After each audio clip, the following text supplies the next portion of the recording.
नमस्कार, technical analysis course के इस 11th पार्ट में आपका स्वागत है। तो आज हम बात करने वाले हैं piercing pattern, dark cloud cover और काउंटर अटैक लाइंस के बारे में। ये सारे पैटर्न्स काफ़ी इंटरेस्टिंग हैं। तो चलो वन बाय वन इन सभी को हम समझ लेते हैं। तो शुरुआत करेंगे पियर्सिंग पैटर्न से। तो पियर्सिंग पैटर्न कुछ इस तरह दिखता है। पियर्सिंग पैटर्न एक बुलिश पैटर्न है। तो जैसे कि आप देख सकते हो कि स्टॉक की प्राइसेस लगातार गिर रही है, उसी बीच ये दो कैंडल्स तैयार होते हैं।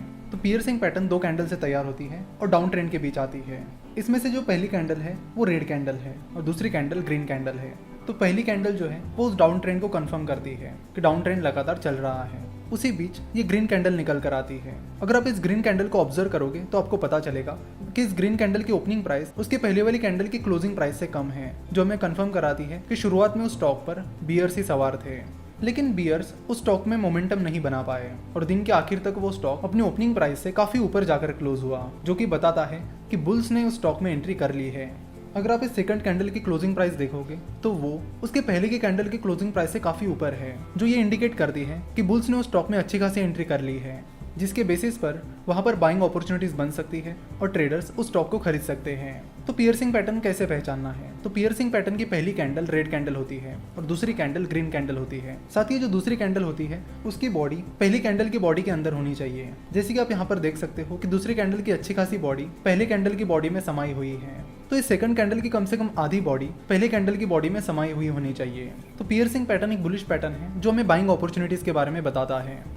पियर्सिंग पैटर्न के बाद अब हम बात करेंगे डार्क क्लाउड कवर पैटर्न के बारे में। डार्क क्लाउड कवर पैटर्न कुछ इस तरह दिखता है, जो कि अप ट्रेंड के दौरान आता है। तो डार्क क्लाउड कवर एक बियरिश पैटर्न है जो कि अप ट्रेंड के दौरान आता है। तो जैसे कि आप यहाँ पर देख सकते हो कि शुरुआत में स्टॉक की प्राइसेस ऊपर जा रही हैं और लगातार नए नए हाईज तैयार हो रहे हैं। उसी बीच एक ग्रीन कैंडल आ जाती है जो हमें इंडिकेट करती है कि बुल ट्रेंड लगातार चल रहा है, और उसके बाद ये रेड कैंडल आती है। तो डार्क क्लाउड कवर पैटर्न में दो कैंडल्स होती है, पहली ग्रीन कैंडल और दूसरी रेड कैंडल। तो अगर आप रेड कैंडल की ओपनिंग प्राइस पर देखोगे तो रेड कैंडल की ओपनिंग प्राइस उसके पहले की कैंडल की ओपनिंग प्राइस से ऊपर थी, यानी शुरुआत में वो बता रही थी कि उस स्टॉक में बुल्स का रन जारी है। लेकिन फिर बुल्स उस मोमेंटम को बना ही नहीं रख पाए और दिन के आखिर तक शेयर प्राइस गिरते गिरते गिरते काफी नीचे आकर क्लोज हुई। अगर आप उस सेकंड कैंडल की क्लोजिंग प्राइस देखोगे तो सेकंड कैंडल की क्लोजिंग प्राइस उसके पहले की कैंडल की क्लोजिंग प्राइस से नीचे है, जो हमें बताता है कि उस स्टॉक में बियर्स ने एंट्री कर ली है। और फिर डार्क क्लाउड कवर हमें बताता है कि यहाँ से बियरिश ट्रेंड शुरू हो सकता है और ट्रेडर्स स्टॉक्स को शॉर्ट सेल कर सकते हैं।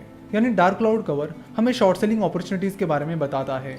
तो जैसे कि आप यहाँ पर देख सकते हो कि इस दूसरी कैंडल की बॉडी पहले कैंडल की बॉडी में कवर हो गई है, और डार्क क्लाउड कवर का ये एक इंपॉर्टेंट क्राइटेरिया है कि दूसरे कैंडल की बॉडी पहले कैंडल की बॉडी में करीब 50% होनी चाहिए, यानी सेकंड कैंडल की करीब आधी बॉडी पहली कैंडल में होनी चाहिए। तो डार्क क्लाउड कवर के इस क्राइटेरिया को आप जरूर ध्यान में रखिए। पियर्सिंग पैटर्न और डार्क क्लाउड कवर के बाद अब हम बात करेंगे काउंटर अटैक लाइंस के बारे में। काउंटर अटैक लाइंस दो तरह की होती है, बुलिश काउंटर अटैक लाइन और बियरिश काउंटर अटैक लाइन। तो पहले हम बात करेंगे बुलिश काउंटर अटैक लाइन के बारे में। तो बुलिश काउंटर अटैक लाइन कुछ इस तरह दिखती है। तो जैसे कि हमने देखा है कि जितने भी बुलिश पैटर्न्स हैं वो डाउन ट्रेंड में आते हैं, उसी तरह बुलिश काउंटर अटैक लाइन भी डाउन ट्रेंड में आती है। तो आप देख सकते हो कि मार्केट में स्टॉक की प्राइसेस लगातार गिर रही है। उसी बीच एक रेड कैंडल आती है जो हमें बताती है कि स्टॉक की प्राइसेस लगातार गिर रही है और उस स्टॉक पर बियर्स सवार है। और फिर उस रेड कैंडल के बाद एक ग्रीन कैंडल बनती है। तो आप यहाँ पर देख सकते हो कि उस पहले कैंडल की और दूसरे कैंडल की क्लोजिंग प्राइस सेम है। तो जब ये सेकंड कैंडल ओपन हुई तो स्टॉक ने काफी जंप लिया, क्योंकि आप देख सकते हो कि इस रेड कैंडल की क्लोजिंग प्राइस और इस सेकंड ग्रीन कैंडल की ओपनिंग प्राइस के बीच बहुत सारा गैप है, जो हमें बताता है कि उस सेकंड कैंडल के दिन स्टॉक की प्राइस ने शुरुआत में बहुत ज्यादा जंप ली, लेकिन उस जंप के बाद वो स्टॉक अपने बियरिश मोमेंटम को मेंटेन नहीं कर पाया और फिर बाद में उस स्टॉक की प्राइस गिरकर पहले दिन की क्लोजिंग प्राइस के पास जाकर क्लोज हुई। तो ये पैटर्न हमें बताता है कि बियर्स ने एंट्री तो कर ली थी, बट बियर्स उस मोमेंटम को मेंटेन नहीं कर पाए, जिसके चलते हमें ये सिग्नल मिलता है कि बियर्स का रन यहाँ पर खत्म हो सकता है और बुल्स उस स्टॉक में या मार्केट में पूरी तरह से एंट्री कर सकते हैं। तो दिखने में ये bullish counter attack line piercing pattern की तरह दिखती है, पर उन दोनों में मेन डिफरेंस ये है कि पियर्सिंग पैटर्न की सेकंड कैंडल की बॉडी लगभग 50% यानी आधी पहली कैंडल में घुसी हुई होती है, जबकि काउंटर अटैक लाइंस में ऐसा नहीं होता। तो बुलिश काउंटर अटैक लाइन हमें बताती है कि मार्केट के ट्रेंड में चेंज हो रहा है और ट्रेडर्स यहाँ पर बाइंग अपॉर्चुनिटीज ढूंढ सकते हैं। उसके बाद अब हम बात करेंगे बियरिश काउंटर अटैक लाइन के बारे में। बियरिश काउंटर अटैक लाइन कुछ इस तरह दिखती है। तो जैसे कि नाम में ही लिखा है बियरिश काउंटर अटैक लाइन, तो बियरिश पैटर्न अप ट्रेंड के दौरान आता है। तो यहाँ पर देख सकते हो कि स्टॉक की प्राइसेस लगातार ऊपर जा रही है। उसी बीच ग्रीन कैंडल आती है जो कंफर्मेशन देती है कि बुल ट्रेंड लगातार चल रहा है, और उसके बाद ये रेड कैंडल आती है।